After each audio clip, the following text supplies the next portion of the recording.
Napakasakit para sa isang ina na iwan ang mga anak para mangibang bansa at alagaan ang anak ng ibang tao.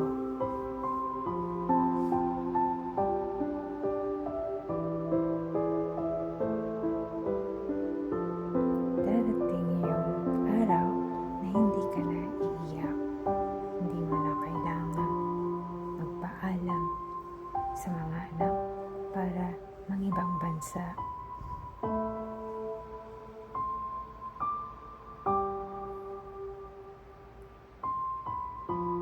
Basta patuloy ka lang sa pagpapatayo mo ng bahay pinansyal mo.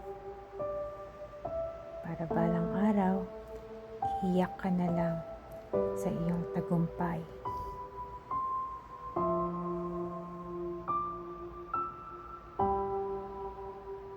Financial education is not only for